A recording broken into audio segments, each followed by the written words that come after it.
استاد ہم بات کر رہے تھے کہ نیکی کا حکم کس طرح سے دیا جائے. برائی کا حکم تو ہم نے دیکھ لیا کہ برائی کی کال ہر طرف سے نظر آتی ہے. آپ نے یہ بھی واضح کر دیا کہ انسان کے اندر اللہ تعالیٰ نے فطری طور پر نیکی اور برائی دونوں الہام کر دی ہیں. یہ تو باہر کی کال کی بات ہے کہ کس قسم کی کال باہر سے دی جاتی ہے. اگر نیکی کی کال دی جائے گی تو انسان نیکی کی طرف راغب ہوں گے، کیونکہ برائی کی کال اتنی زیادہ دی جانے لگ گئی میڈیا کے تھرو، سوشل میڈیا کے تھرو، ہم اپنے آڈیو ویژول ایفیکٹس کے تھرو، پھر ہماری مجالس ایسی ہیں، پھر ہمارا ماحول ایسا ہے. اس بات سے تم سارے ایگری کرتے ہیں اور وہ پھر بہت زیادہ اٹریکٹیو بھی ہیں. اس میں بھی کوئی شک نہیں ہے کہ ان کے پاس ایسے ٹولز ہیں، ایسی ٹیکنیکس ہیں، ایسے ورڈنگز ہیں، ایسی مجالس ہیں کہ جہاں پر انسان جتنا ہی دیندار کیوں نہ ہو اس کا بھی دل کھینچنا شروع ہو جاتا ہے کہ شاید یہ زیادہ بہتر، کیونکہ وہ برائی کو اچھے انداز سے پیش کرتے ہیں. اب نیکی کی کال کس طرح سے دیں اتنی خوبصورتی کے ساتھ کہ وہ جو اندر کی اچھائی ہے جس پر اب برائی غالب بھی زیادہ آ گئی ہے وہ والا مادہ باہر آ جائے. سورہ العصر اس سلسلے میں ہماری بڑی رہنمائی کرتی ہے. رب العزت نے فرمایا وَالْعَصْرِ إِنَّ الْإِنسَانَ لَفِي خُسْرٍ إِلَّا الَّذِينَ آمَنُوا وَعَمِلُوا الصَّالِحَاتِ وَتَوَاصَوْا بِالْحَقِّ وَتَوَاصَوْا بِالصَّبْرِ. زمانے کی قسم یقیناً انسان خسارے میں ہے سوائے ان لوگوں کے جو ایمان لائے، جنہوں نے نیک عمل کیے اور آپس میں ایک دوسرے کو حق اور صبر کی تلقین کرتے رہے. فائزہ، تین چیزیں ہیں، تین بنیادی اصول ہیں دین کے جو ہمیں اس صورت سے ملتے ہیں، جن میں سے پہلا اصول ایمان ہے.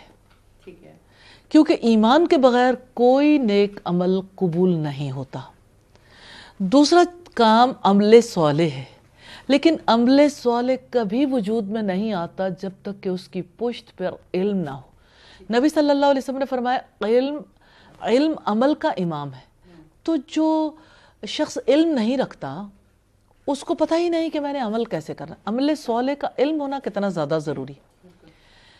تو اس لحاظ سے ان دو اصولوں کی پشت پر اگر ہم جا کے دیکھیں تو آپ کا علم، اور علم سے مراد فزکس، کیمسٹری، بائیو، آپ کا میڈیکل ایجوکیشن یا انجینئرنگ یا بزنس ایجوکیشن نہیں ہے. علم سے مراد آپ کی زندگی گزارنے کے طریقوں کا علم ہے جو اللہ تعالیٰ کی کتاب سے، محمد رسول اللہ صلی اللہ علیہ وسلم کی سنت سے ملتے ہیں. آج جس چیز کی سب سے زیادہ ضرورت ہے وہ کتاب و سنت کا علم ہے، قرآن اور سنت کا علم. اور پھر ہم آگے جو دو چیزیں دیکھتے ہیں وہ دونوں چیزیں تواصو بالحق اور تواصو بالصبر. حق کی کسی بھی موڑ پر ہر کسی کو ضرورت ہوتی ہے کہ اگر وہ حق پر چل رہا ہے، استقامت کے لیے لوگوں کی طرف سے اس کو پش دینے کی ضرورت ہوتی ہے.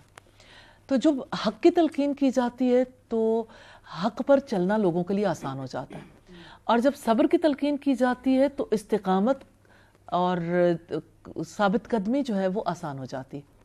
یہ دونوں کام جو تواصو سے تعلق رکھتے ہیں، تواصو بالحق اور تواصو بالصبر، یہ دین کی دعوت ہے.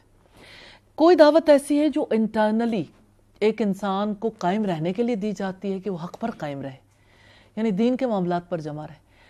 کوئی دعوت ایسی ہوتی ہے جو کسی کے اندر سے نیکی کو ابھارنے کے لیے ہوتی ہے، یہ انیشیل لیول کی ہوتی ہے. اب بات یہ ہے کہ دین کے ان سارے اصولوں کے بغیر، مثلا علم، ایمان، عمل صالح کے بغیر کوئی چاہے کہ دعوت دین کا کام کر لے، نیکی کا حکم دے اور برائی سے روک لے، تو ظاہر ہے کہ وہ اسے خود بھی پتہ نہیں چلے گا کہ کب وہ نیکی کا حکم دیتے دیتے برائی کی دعوت دینے لگ گیا. اور میں نے اکثر لوگوں کو دیکھا ہے کہ جو دین کی دعوت کے نام پر کس طرح اپنے خاندان کے رسوم و رواج کی دعوت دے رہے ہوتے ہیں. ویسے تو یعنی دین سے محبت رکھتے ہیں، لیکن جب کبھی معاشرت کی بات آتی ہے تو معاشرتی زندگی میں اپنے طور طریقوں کو ڈسکس کرتے ہیں.